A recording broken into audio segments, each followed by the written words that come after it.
Alrighty, good morning, everyone. Today we have a great episode. We're going to be talking with Ben Johnson, who is the founder and CEO of Techneaux.com. You probably have seen the company in Scott, and if you are familiar with the Scott area, you're probably familiar with the light show that Techneaux pulls off every year. So we're going to be talking with him about the company, the founding story of it, and getting to know more about that, himself, and the future of the company. So sit back and relax. All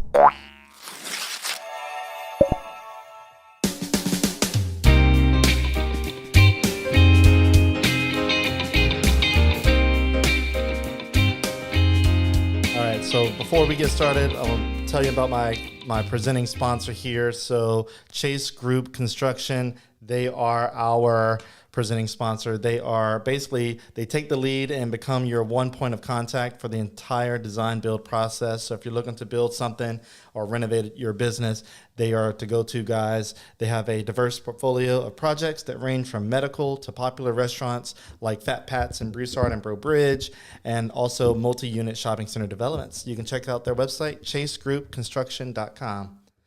All right, so Ben, it's also good to meet another Ben. Yes, always good to meet Bens. Tell me a little bit about you. Are you originally from the Lafayette area? Close, yeah. So I was born in Eunice, and actually my family's from there. They had a grocery store, Johnson's Grocery, which became Johnson's Boucanniere here. Yep. So are you related to Greg Walls? I'm related to Lori, his wife. Okay. She's a Johnson, yeah. Got it. So I guess we're cousins-in-law or something like that. That's awesome. And then my another cousin, Nathaniel Johnson, had started Mosaic Coffee in Eunice, and then he started Rev here. Wow. So Eunice is represented. And then another cousin-in-law, Laurel Hess, has Amber and Rodney. Seriously? Yeah. That's all. We're all family. It's all one big family here. So I started was born in Eunice, but quickly moved a year, and came to Scott area. We lived off the Wheat Circle over the overpass there, and stayed there till I was about 12, and then we moved to Lafayette. Went to a ton of different schools. I don't think I stayed at a school longer than 3 years. I was at Austin for 2 years, and then I was at St. Genevieve for 2 years, and then I was at Myrtle Place for 2 years, then Paulboro for 3, then Lafayette High for 2 years, then Acadiana High for 2 years, then UL for 2 years, flunked out, went to work offshore, went and graduated from Texas A&M. So everybody messes with me around here. They're like, "Oh, you couldn't handle that at a real school, so you had to go graduate from an easy one." I was like, "Well, yeah, maybe so." Reality was I had to get away from all the bad influences in my life at that point. And so graduated. Let's see, there was 3 major events. So graduated in 01 from A&M, got married a week later, and then moved to Houston a week later with my wife. And we stayed there for a couple of years. It was great to see a big, diverse city, but had our first kid, and we were like, all right, we're coming back home for the babysitters. So we made it back to Lafayette back in 03, and so, been here ever since type deal. Okay, so you made it back to Lafayette in 03. When did you end up I know you said it. When did you end up moving away from Eunice? Because that's where you were. Yeah, I was a year old when my parents moved. Yeah, okay. Moved us. So. And where did y'all move to? Scott area? Yeah, we moved into the Scott area. Got it. Yep. So you don't really know Eunice as your hometown, right? Not much. I mean, besides going to the grandparents and then the cousins' houses. Yeah. We go see the other Johnsons and. And when did you go to school in A&M? Like, when did you move to that area? Yeah, so that was around 98. So I graduated high school in 95. Messed around, went to college. Didn't really give it my best shot. Yeah, and then after working offshore, look, I got mad respect for the people that do offshore work because I was like, nah, I can't. So you was a roughneck? I wasn't a roughneck. No, I wasn't. I'm not. I mean, look at me. There's no way I'm going to be a roughneck. But I was an electrician's helper, so sitting in cable tray, pulling cables, and wiring up panels, and just being the gopher for everybody. Yeah. And it was like, man, the schedule, I can't can't do it. At that point I wanted to start thinking about a family and stuff like that. And it was like, this lifestyle just isn't going to be really conducive for what I wanted to do. So it's like, all right, I'm gonna get back in school. And I was like, all right, but I can't go back to UL. I'll never make it. Like I've got to get far away. And I was interested in seeing other cultures and just doing something different, than being what I thought was a small town, Okay. So I guess what I want to know is what made you come up with Techneaux? Because, I mean, obviously you had a little bit of experience in the oil field, but it wasn't your jam. It didn't sound like anyway. Yeah. And you went to A&M. What did you study there? I don't know if you mentioned that. Computer engineering. Computer engineering. Yeah. Okay, that makes sense. How did Techneaux come about? Like, when was Techneaux founded, and like why? Why did you feel like Techneaux was needed? Yeah. So this could go on for a long time. So you're gonna have to tell me to stop. Yeah. No, I'll definitely stop you if I feel like there's something to elaborate on. Yeah. I can babble about this for a while. So from one perspective, I always knew I wanted to start a business. Like, our family obviously has a very entrepreneurial spirit. My grandfathers on my dad's side, they had, Johnson's Grocery, which I got to see him working and just, we'd go and help him make boudin. And it was just neat to see how he was affecting people's lives. And my grandfather on my mom's side was a veterinarian, so he had his own business. Even my grandmother had a business in Eunice as well. But then my dad started his own company in '91, and my mom, a little OCD entrepreneur. She had about 3 or 4 different businesses. She started spinning up and it was really just a thing. So I kind of grew up around that. And one thing that just always stuck with me was how cool it was that people knew my parents or they knew my grandparents, and they always had great things to say about them. And you could see truly that they were affecting people's lives in one way or the other. And that was just, that was like, wow, okay. I'd love to be able to do that. And maybe if we're doing some psychological evaluation here, it might have been because I did skip to so many schools and didn't have what I consider to be kind of best friends. It was always about this interaction, this human interaction, and helping people. And so I was like, okay, I'm going to get out of college, and I gave myself 7 years, and I was like, I'm going to start my own business. I want to find something to do. So I got into the controls and automation space because I got out of school in '01, which was the .com bust, so nobody's looking for a computer engineer at that time. And so actually I went back to some of my roots. When people saw I'd worked offshore, they said, well, hey, you know some of this, and you're a computer engineer. Can you come in and help us? And so they put me on things that had nothing to do with my degree. But when things came up, they were like, hey, we have this database problem, or we have this computer issue. They're like, oh, go get the computer guy, Ben. He's the one that knows how to do that. So I got to start tinkering with new technologies that people didn't want to mess with. And then when we moved back here, continued working at a company and built my own group within that company. Luckily, they were real cool and they were hands off, and they said, hey, you do what you want to do. We trust you. And so I built the group up from just myself to about 30 people. And I was hoping I was gonna be able to stay with them to do it, but me and the CEO and CFO didn't see eye to eye on a few things. The company's still around? They are still around. Yeah. They're here in Lafayette. It's W Industries was the name of the company. Okay. They were bought by a company out of Singapore, CSE. So, and at that point, I was like, okay, now's a good time. We need to start something. And my dad and I started talking. We had been talking for a couple of years, actually, like if we wanted to start another business, what would it look like? And my dad had a very unique experience when with his business. He sold it right before the .com bust. And it was this merger of 7 companies. And it was a big thing. It was a company called Icon here in town that got turned into a company named Brightstar. And for various reasons, it didn't work well. And he always felt like, man, there's got to be a better way to do this, to exit a company, because he saw people leaving. He saw, and these were people he had hired and grown up and made commitments with, and customers the same way. It was like, oh, well, they're leaving and they're bailing. And it was just a bad situation. And so we had always talked about, had been talking about, how could we create a company that does something a little bit different, that can really commit to its people and to the customers that, hey, we're going to be around for a long time. You want to stick with us, and we're going to make sure that, Techneaux's here for the long run and to help people out. And our mission statement is 3 sentences: is we help customers succeed, we help each other succeed, and we help Techneaux succeed. And that's kind of the order for the way that we do things is, we focus on our customers and our people first, and then normally the stuff for Techneaux falls out. So we have a very unique business model. It's, and I'm jumping into the business model versus the tech. So maybe you're getting a feel for kind of what's driving that. I'm a computer nerd, so I love data. I loved playing. I was good at what I did. So technically, I had done some good things and kind of made a name for myself in the industry. It's pretty niche. It's the part that we started off with is enterprise SCADA, and that's not something that a lot of people were doing at the time.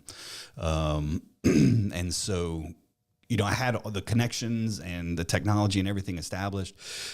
But the real driving factor again for me was helping people. And when we talked about the strategy for Techneaux to become a perpetual company, we're talking about how it's never going to go public and it's never going to be sold. We've had quite a few offers that my wife was like, well, what the hell are you doing, Ben? I was like, no, sorry, this isn't, that's not the point of this. It had to be some pretty good offers, huh?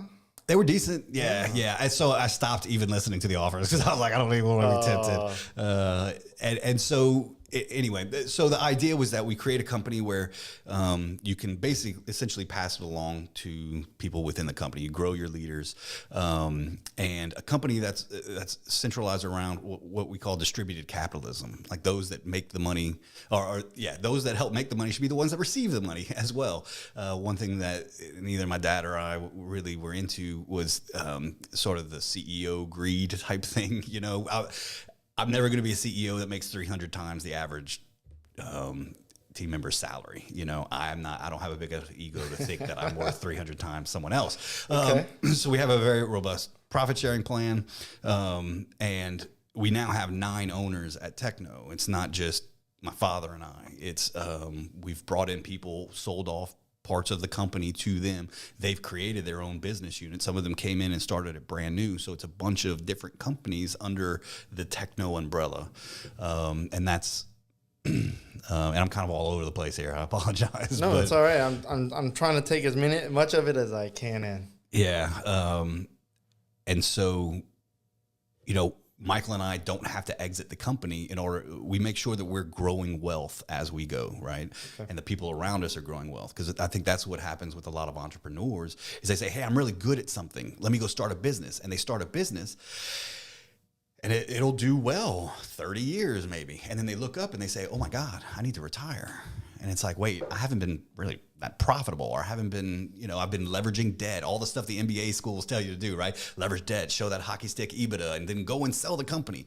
Well, that's very disruptive. And now you've done essentially what Michael had gone through, which was, a company will implode with that. Yeah. And so we're trying to instill in the way that we do business, we're cash positive. We've been cash positive from day one. We have 0 debt. We haven't tried to leverage debt.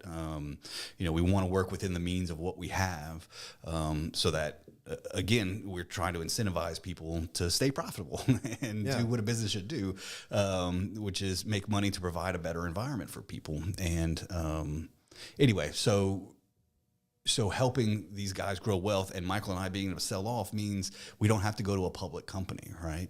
We don't have to go and disrupt the entire company by our exit. And so we've continued to do that. And then along the same line with the technology, it was, we're developing, we're not trying to go out and, shock the world or be super disruptive in anything. We really pride ourselves on listening to the needs of our customers. And as we've done that, we've found that we've created some great relationships because we've helped people Yeah. We've helped people achieve things that they couldn't otherwise without us. And when we listen and we find pain points, we start to understand more things that we can help our customers with. And that's how the company just starts to grow. And I'm sorry, I went way off on a tangent. No, You you're asked me, good. why did you start Techneaux? And I have a couple of questions, but before we get into that, I have a couple more sponsors to mention, and then we will continue from there. Cool. So I got the Music Academy of Acadiana. You guys already know Music Academy of Acadiana has been sponsoring the podcast for years now, and we appreciate them a whole lot. So basically, you can unleash your musical potential with the Music Academy of Acadiana by learning all the different instruments that they teach, and of course your voice is an instrument. They help you fine tune that, but like in piano, guitar, voice, drums, violin, all those things. If you want to learn audio production, they teach that. Their experienced instructors cater to students of all ages and styles. Their graduates have excelled in college and major music competitions like American Idol and The Voice, just to name some little ones. Founded by UL Lafayette Music School graduate Tim Benson, they've won national recognition and are consistently voted as a top music school since 2016. Their goal is to make music lessons fun, educational, and to help foster the next generation of musicians and creative thinkers. And you can check out their website, musicacademyacadiana.com. They're on Facebook and Instagram and all those other places too. Probably on the new social media site, Threads as well. Just check them out. Great people, local companies. And then we have our newest sponsor, Electronic Protection Systems, or AKA EPS. You probably have seen the sign in and around town in front of residential properties, commercial properties, all those good places. So at the root of the company, they've been around for over 20 years. They are a home and office security company, but they also got into improving in-home water conditions. So on top of security systems, they also sell water conditioning systems. So basically, whenever I bought a house last year, we were with one of the national security companies, and EPS drove up and they were like, "Hey, we saw that you just moved in. Who's your security company?" So I told him, he's like, "Look, we can help you save money." I'm like, I like saving money. So they told me how much they charge for like monitoring. I said, that's great. I was like, how much is the equipment? And they gave me like this price. So it was like probably $10 to $15 lower than what I was already paying. I was like, dude, I'm about it. Sold. So I got their security system. This is before they even sponsored. So I had their products in my home. And then we just not long ago got their water conditioning system. Basically, it takes all the tap water going into your house and filters it, takes out hard water and bleach and chlorine or whatever have you that's in your water, all the hard water sediments, takes it all out. And they also put a water filter right at your tap in your kitchen. So really cool. And taking a shower in this water feels good. It's different. It's so different. A lot of people say, oh, I go to the country where, visit grandma and her water feels like it still sticks to me. It's like I can't dry off. That's because you're used to bathing in hard water. Anyway, they're a great local company. You can check them out. Their website, I have it in the captions of the video here, but also you can see on their logo, eps-online.com and their phone number. Great local companies. And with that, we'll continue with our conversation with Ben here. So, all right. So going back to the initial question of, Techneaux and the company, I want to know, what does Techneaux actually do? What is the product that you sell? Because I hear about this, the formation of the company and how we operate, but what brings in the money? Yeah. Good question. So we're essentially a services company. And we're business to business. To give the 50,000 foot view of what we do, to not get into too technical, nerdy stuff, we help customers digitally transform, and that's kind of what does that mean? It's kind of a buzzword, right? It's a fancy thing for saying, hey, let's make this stuff electronic.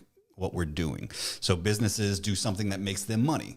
And they typically are going to want insights into that. Data is now a big deal for companies. The more data you have, the quicker you get it, the better decisions you can make, and then financially make better decisions, right? So do you help mom and pops get off of paper receipts and digital? We can help them do that, yes. So the services at Techneaux range a pretty broad spectrum. So we do a lot of oil and gas, obviously, being a Louisiana company. But we do municipalities. We help manufacturing, food and bev. Any company that wants to automate processes or just monitor these processes. So we have people that go on site and put electronics in place. And so we talk about it from endpoint to enterprise, getting their data from out in the field, wherever that may be, on a plant floor, out in Denver or wherever, into their back office. And so we try to handle all those steps, which are creating the data by putting sensors, organizing that data by putting devices out there that gather it and then can do automation based off of certain rules that we program the devices to make sure, like, vessels don't blow up or tanks don't spill into the environment. And help optimize those processes to make them more oil and gas or make them more widgets, whatever it is. And then we can move that data into a centralized storage place where they can view it. We'll create screens for the data, let them see processes where they can actually control it remotely, so they don't have to have people on site in some of these unsafe conditions, or even just in normal operations. It's cheaper, right? Less windshield time. And then we'll take all of that data and aggregate it and bring it back into their main office and feed it into, we'll bring together their IT systems and their OT systems, is what it's called. Basically, their back office. Think of things like accounting, HR, invoicing, bookkeeping, where they typically, in corporations, those are separated, right? It's your data's over here for your field stuff, and then your data's over here for all your back office. So we help them get it all the way there and kind of merge it together to give them those business insights. And then we put a cybersecurity wrapper around all of it. We have a group that'll go and put up towers for satellite or cell modems, or to transmit that data in areas where they're just remote and no one can get access to it. So that's kind of the big picture. I don't do the cloud and stuff, but the cloud's a buzzword too nowadays. But so the oil field is that like the biggest sector that you guys kind of deal with? That's our biggest revenue generator for sure. You know, that's where we started. One of our groups that we started diversifying to, which is more of that back office piece, and which more people in Lafayette would be familiar with what Techneaux does, is we're a managed service provider for IT. So basically, your mom and pops, or the people that don't have huge IT groups, we go in and help them fix, break fix type stuff. We'll go fix their laptops, their servers. We'll monitor their networks. We'll put in networking. And we even help some bigger companies too that are just understaffed or just need some expertise to come in and say, hey, I got the people to do it. I just need you to tell me how to do it. I don't know how to do it. So that's diversified us outside of oil and gas, and we're seeing great traction there.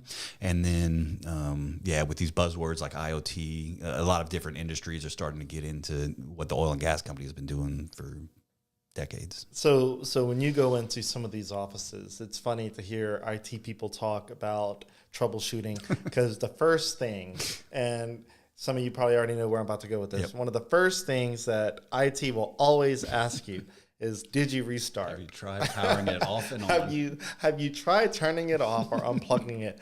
Because almost, I don't know what the percentage is, but I would dare to say like 75-80% of your issues come from just restarting your computer or your device. Yeah. Not gonna lie, this iPad right here, I keep it on all the time, but there are times where I'm like, you know what? It's been acting a little wonky. Mm-hmm. Let me go ahead and just turn it off. And sometimes I'll leave it off for a few days, come back and turn it on, and everything just kind of works like it should. Stop telling everyone. We might start losing our jobs. But it's not that big of a secret. I think the thing is, people freak out. Like my dad, I doubt my dad's listening, but if he is, sorry, Dad. Whenever we first got our computer, he would not want to touch it. Really? Like this is when pop-ups ran rampant. This was back in the early 2000s. Is this AOL? Oh, that's post AOL. Yeah, so AOL was starting to fade out. There was still AIM Messenger, but like just him browsing the internet. So I think it was I had Firefox, but Firefox was still in an infancy stage, and so it wasn't as sophisticated as it is today. Just like Google and all them have a really good. Like if you still use Internet Explorer, God help you.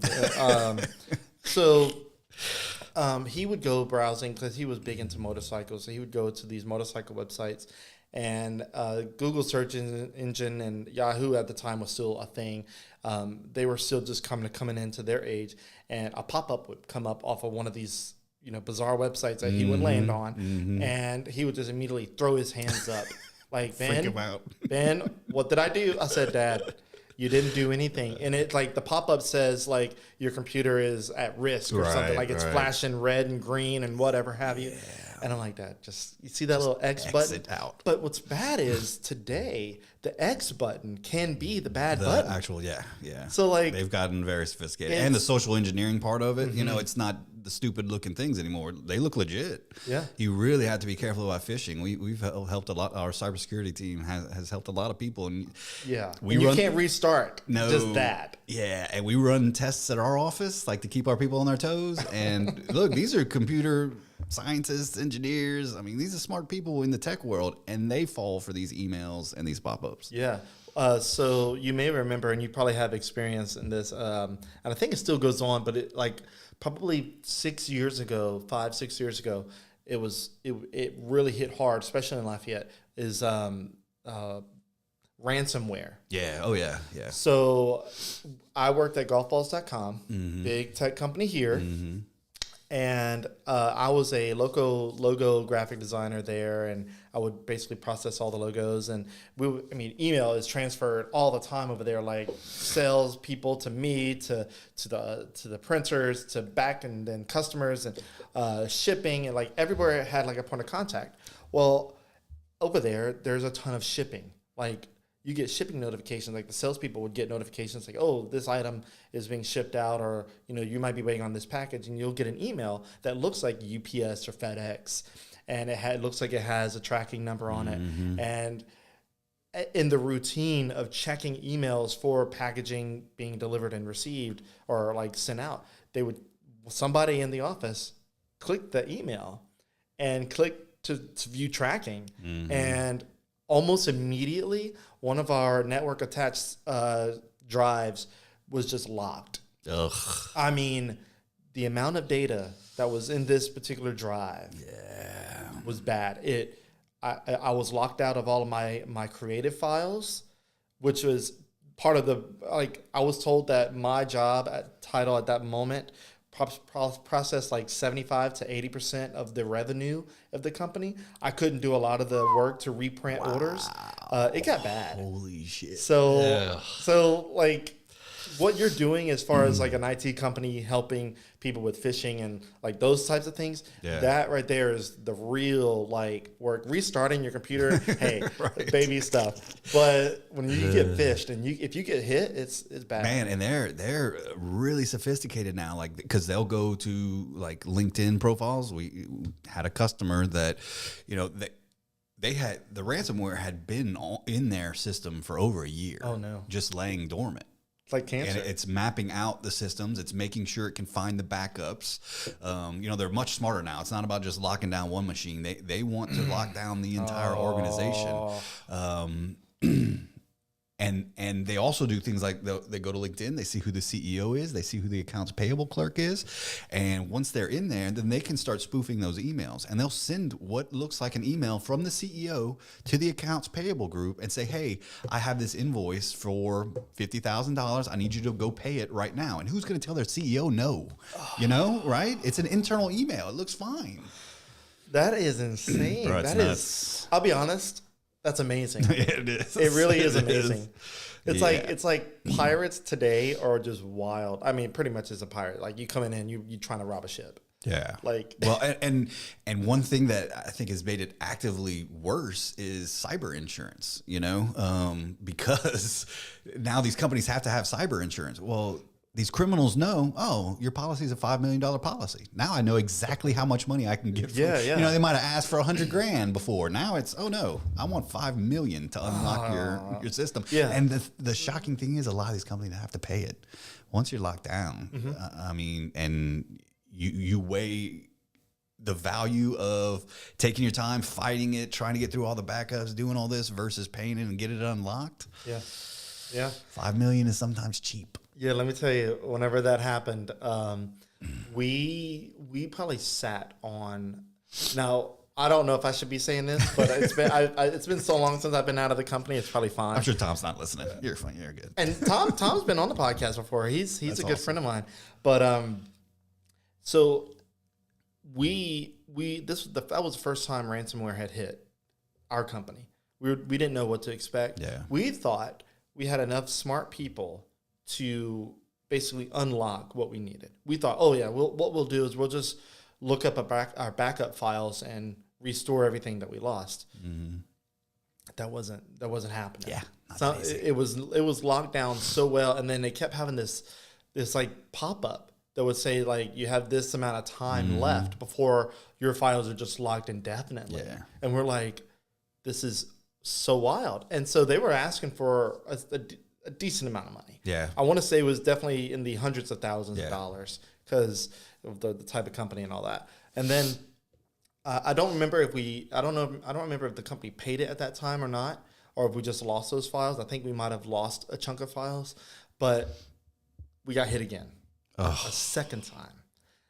And again, another employee got an email thinking that this thing was a legitimate email. Yeah. And clicked it and locked another portion of the company.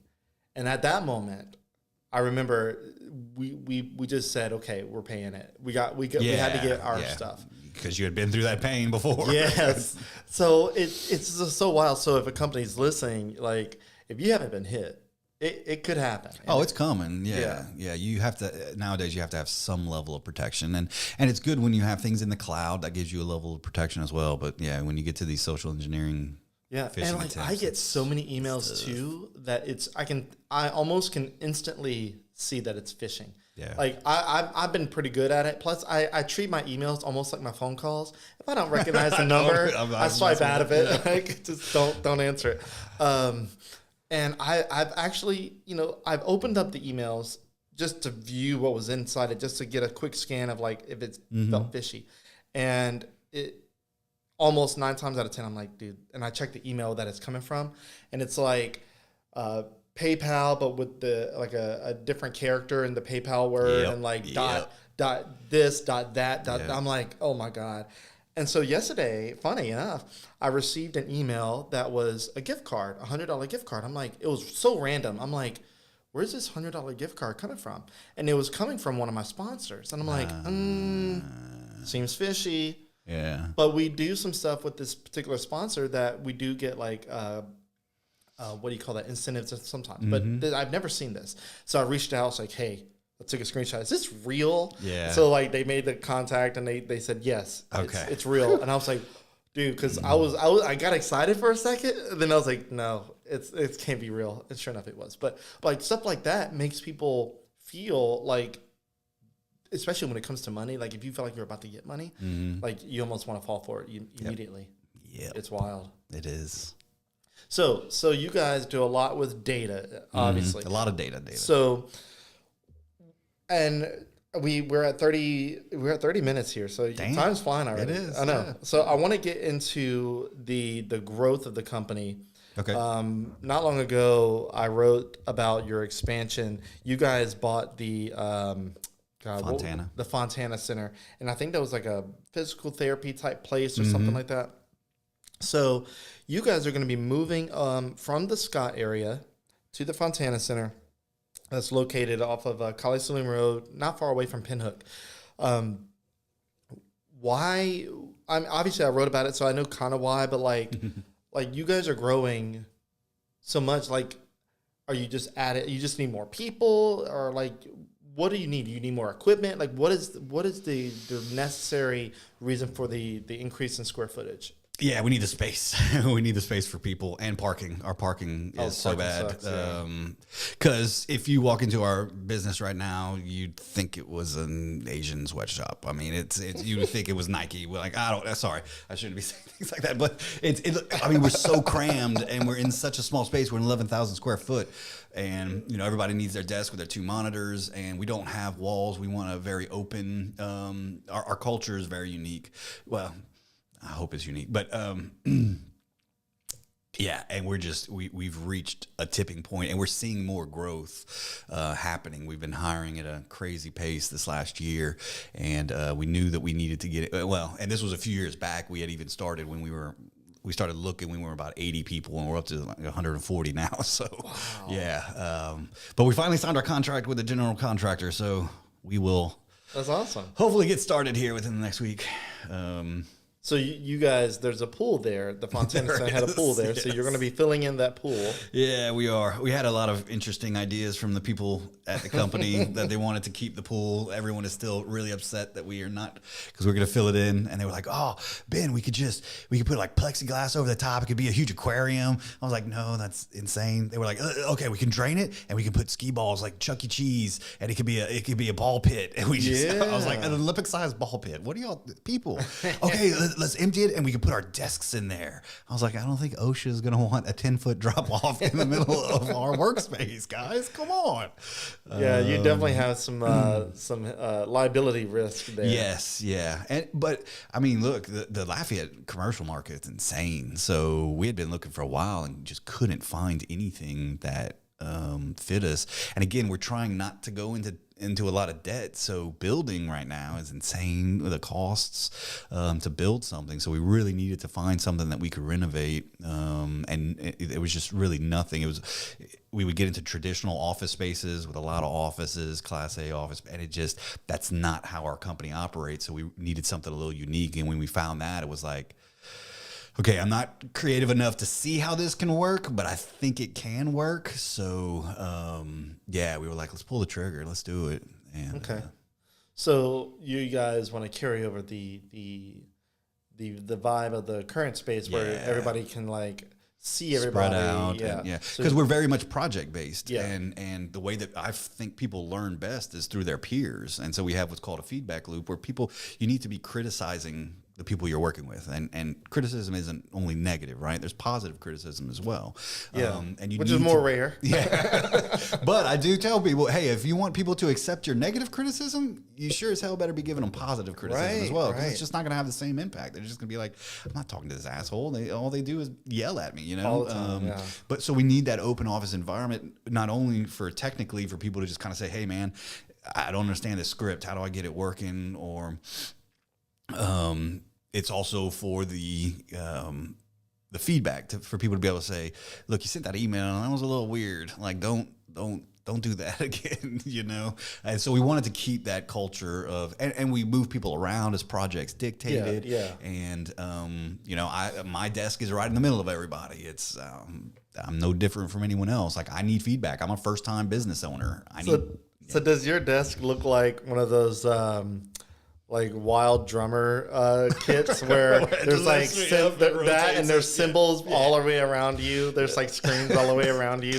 You have a swivel chair to where you can swivel around to your other 200 screens where you just like no. That would be really cool though. Yeah, my desk like is an no orchestrator. Different. Yeah, no different from anyone else's. Are you gonna?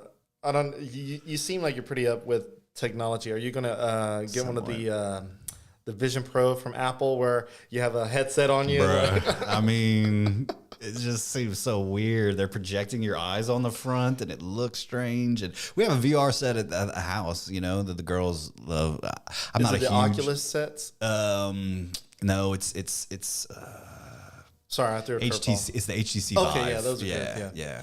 And we love Beat Saber, and they play some of the scary games my kids are into. That's hilarious. You've done the plank board yet? Yeah. Yeah, dude. Yeah. Oh, that's the easy one we do when people come over. Right. We've only had a couple people fall. It totally takes you out of your element, and like you forget that you're just on a hard surface. Yeah. Without And you see all these short viral videos of people like, you know, they're in a game, they're going to pass the ball, and then they run. And then they run into a wall. It's like, okay.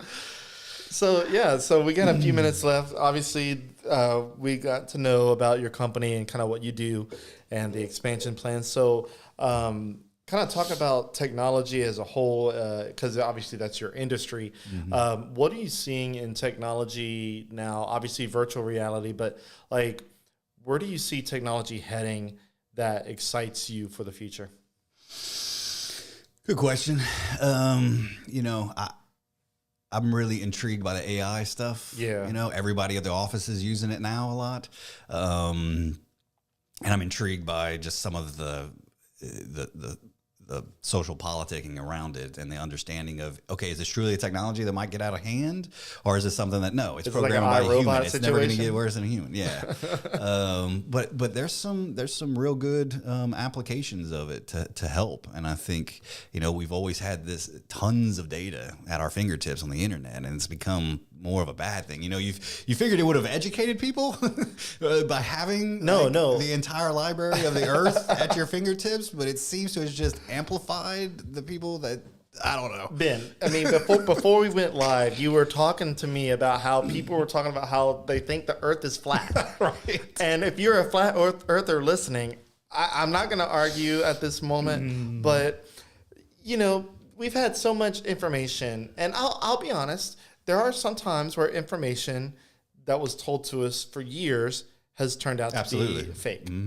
The government has already alluded that they have unidentified objects that they can't explain, and they've released footage. It's pretty wild. It's crazy. I'll give you that. Yeah. But to believe that Earth is flat is a wild one. Yeah. And we've had so much data. We actually have satellites in the sky that rotate around, like revolve around the Earth. Oh yeah, but that's manipulated. It's that's manipulated. I know. So the speck of light that I see that's flying 17,000 miles an hour across the sky, it's not the space station that's in space. That's not it. No, it's going back and forth across the flat Earth. That's all happening. Across the flat Earth, correct. Yeah. So you're talking about all this information and AI. You would think that the human race would have gotten smarter, but I honestly love AI. I use it. I use ChatGPT on my system here. I use the artwork AIs that are out there, which are getting even wilder. Yeah. There are some things that like Photoshop can do now where you can change your shirt. If you don't like the shirt you're wearing in a photo, you can change it. Wow. It looks like it's part of you.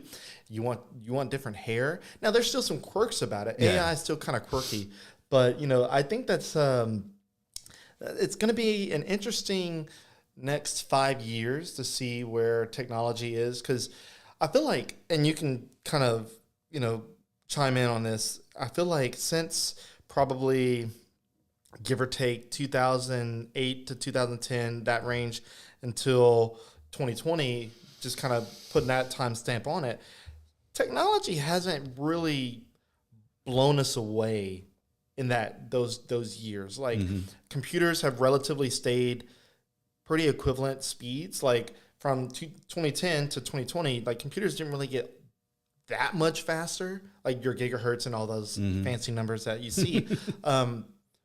But like, so it's just weird to see like that we're in an area of time where technology is changing so rapidly, when it felt like there was like this slump. And I don't know if you've felt a slump or if you can. Not so much. I think that's indicative of the way that technology is created, in that, you know, it's through sort of these think tanks, and you'll have them at these major corporations, the R&D, the colleges, you know, and so they're always coming out with things, but it's not until they've taken the time to get into the cycles of actually somehow commercializing it when it gets exposed to, you know, the actual populace, so to speak. So, because AI has been around for a long time, right? And previous to 2008. I mean, we've been working on AI for a long time, and it's just gotten to that point where there's enough mass and there's enough weight behind it that the average person can use it and apply that technology. So I think you'll see some of those fluctuations where it feels like down years. It's probably just,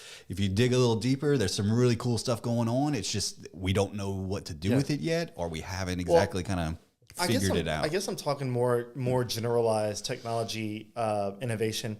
Because I know AI has been around for a while, but like it's really kind of hit that hockey stick kind of move at the moment.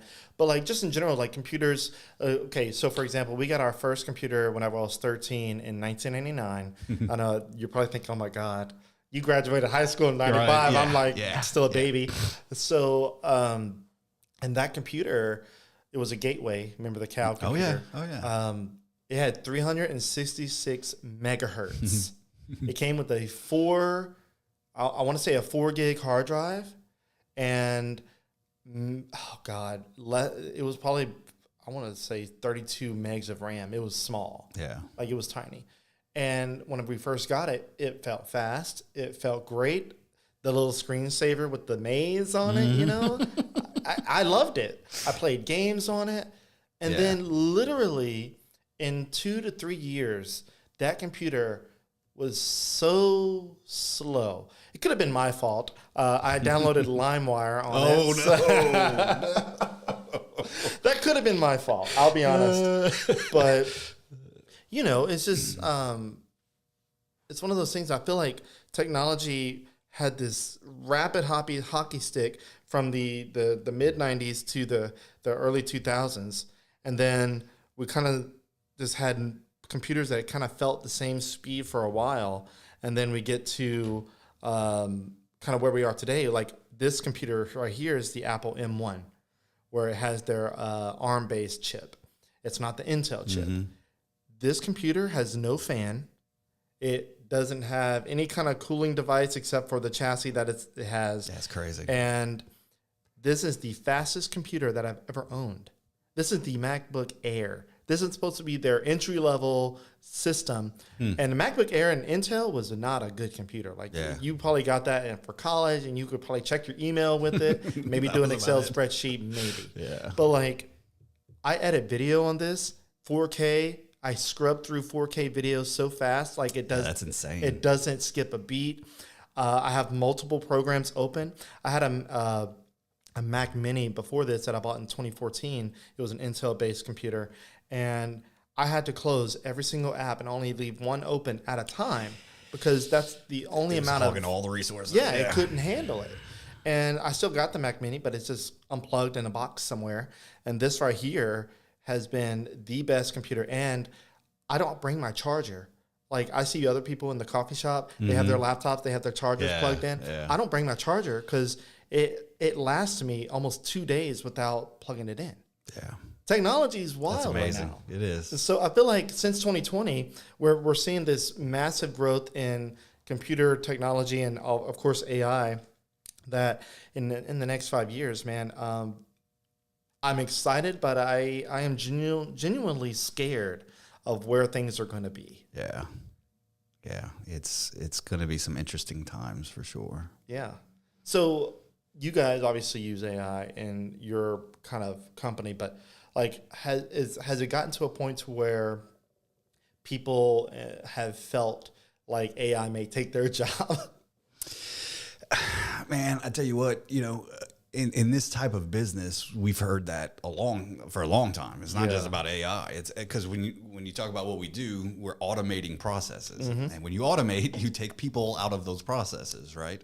And so we've always heard that, and typically, yes, some people lose their jobs, but for the most part, if that person is a smart and intelligent person, these companies want to keep them, and so they're going to put them in more useful situations. You know, right? They're going to put them at the forefront of researching some new stuff, or something that's a little more valuable, might generate some more money. So I think AI is going to be sort of in that same space. I mean, as a service company, we still have to go and figure out what the customer wants. You know how hard it is to figure out what a customer actually wants? Exactly. There's no way they're going to put it in ChatGPT or any other program and say, hey, do my data for me, right? I mean, they can't. Yeah, there is no right. interaction now. Maybe AI does get smart enough and continue to quiz and learn.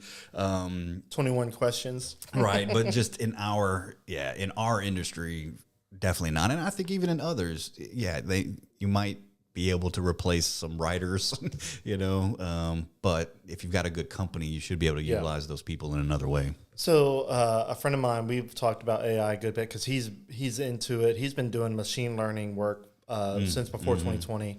And I told him, because he's asking me like, hey, so what do you think? Like, do you think AI would take people's jobs? I said, look, honestly, if it's going to take the jobs away from people that do not want to learn how to use AI. Yeah. I think if you're a creative person, especially if you're a creative person, because AI is coming for the creative industry hard. I mean, since October of last year, 80 to 90% of my articles have been 80 to 90% written by ChatGPT. I go and I edit and I add my own bits and pieces that I would normally add to the article. But as far as just getting the format down and just kind of getting the general layout of the article, it does it pretty well. And I can even tell it kind of how to mimic what I would your style. want. Yeah. And so I use it on a regular basis, not to replace me, but to alleviate a part of what my workload was, so that I can allocate more work elsewhere that AI hasn't really tapped into yet. Yeah. And so it's just really interesting. And I think if you're not going to be down with AI, you're going to be down out of a job. That's essentially what's going to happen. It's just technology in general, man. It's getting everywhere. Yeah. And I told my friend, I was like, we're at a point right now where back in the early 90s, when not knowing how to work a computer wasn't necessarily a bad thing for you. Yeah. But if you knew how to work a computer, it was good. Like, hey, we like that you know this kind of language of technology. We want to hire you because you have a very valuable skill set. Right. So I feel like we're at a point now where your quote unquote old timers don't want to learn AI. They don't feel like it's necessary at the moment. Like, oh, I'm going to continue to do my hard work. That's going to get me places, because that's what we've been told. Hard work gets you places. It still does. Yep. But you can make your hard work easier. And so I feel like we're at like that, I call it the keyboard, like the typewriter to keyboard kind of move, where we're going from doing manual work on the computer to where now AI can alleviate some of that. And if you're not going to hop onto that and learn it, your value to a company is going to be diminished completely. Absolutely. Yeah. Crazy stuff though, man. It is. Well, we're hold on. So we got a comment, Michael Boudreau. Ben knows what's up with Hawaiian shirts on Fridays. Oh God. So we have Hawaiian shirt Fridays at Techneaux now, and I never had a Hawaiian shirt. And you've never had a Hawaiian shirt? Never had a Hawaiian shirt, and I got a few. We did a cruise a couple of weeks ago, and we were in Honduras, and I saw one, and I was like, okay, I'm gonna get one. I gotta do it. So how long have y'all been having Hawaiian shirt day? It's been probably a couple of months now. So sorry. We started off with Techno Tie Tuesday because we basically don't have a dress code at the office. I'm down with that. And it was like, hey, one day a week, let's all remember we're professionals and people are paying us good money to do what we do. So let's get dressed up. It doesn't have to be a tie, but hey. And so then that turned into Techno T-shirt Wednesday to supplement Tie Tuesday, so everyone dressed down on Wednesdays, and now we have Jersey Day where people wear their jerseys, and then the latest one is Hawaiian Shirt Fridays. That's awesome. And I had forgotten again about this thing, and so I had the Hawaiian shirt on, and I was like, great, I'm going to a podcast with a Hawaiian shirt on, and but these are so weird. I don't know if they normally come like this, but there's no buttons at the tops, and so I put it on, and I was like, oh my God, like the man cabbage is hanging out. Yeah. I felt like I needed a gold chain on. I was like, no, okay, I'm putting on an undershirt. Miami Vice feels over here. Weird. Yeah, I was like, yeah. So. Look, I don't feel bad that you have a Hawaiian shirt on. Whenever I had the CEO of Auctioneer on, probably a couple of years ago, and I said, you know what? for this episode, I'm going to purposely wear one of my Hawaiian shirts. Really? Because he's probably going to have a nice suit on or coat or something. I want to be in a Hawaiian shirt because I do not subscribe to I need to look a certain way. Now, only like if I'll wear a polo with my logo on it. Right. If I'm meeting someone new or like trying to sell something. But like, I feel like if you value me, my appearance shouldn't matter. Like it's all technology based. Like I can do everything that I need to. I do it shirtless half the time. Right. You just don't see it. I'm at my desk at home in my boxers doing all this work, creating websites, and I'm shirtless. Yeah. Hawaiian shirt is definitely an upgrade. We are one and the same. Yeah, people had voted for No Pants Wednesday, and I said no. Yeah. See, cross the line right there. Yeah. Well, I'll allow sandals and shorts and all that stuff. Yeah, maybe pajama Wednesday or something. Right. Yeah, maybe that would be better. All right, man. Well, look, I don't want to hold you up too much longer because it's over an hour, but cool.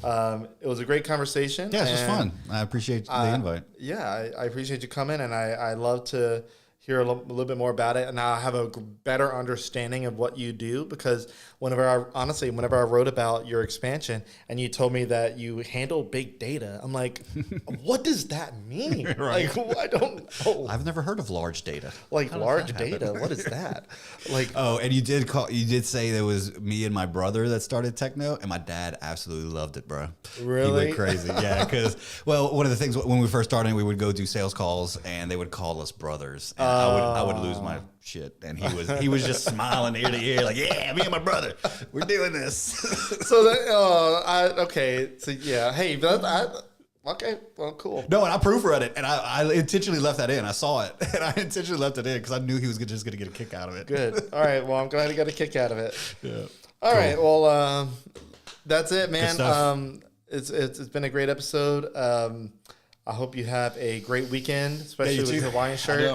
Yeah, it feels like a good weekend already. Feels like a good weekend already. I know I should have worn my Hawaiian shirt if I knew. If only you knew. I would, because I was like, I looked at it and I was like, oh no, maybe I'll wear this because KTC's coming at 12:30 to do some stuff. A spot on some stuff that I posted recently, so hopefully that goes well. You probably saw my profile picture on LinkedIn, and you were like, "There's no way this dude's coming in a suit and jacket." Right. I don't need to wear the shirt. All right, man. Cool, well, look, I'm gonna go ahead and close it out. Thank you guys for tuning in, and hopefully you enjoyed the episode and got some little bit of knowledge. And forgive me if I got on a tangent about technology and whatnot, but it is what it is. So yeah, Ben, thank you for coming on, and I look forward to seeing the growth, and maybe I can come check out your space whenever you guys show you the fill-in kind of pool. coming in. Yeah. All right. Well, cool. That's it. See you guys on the next one.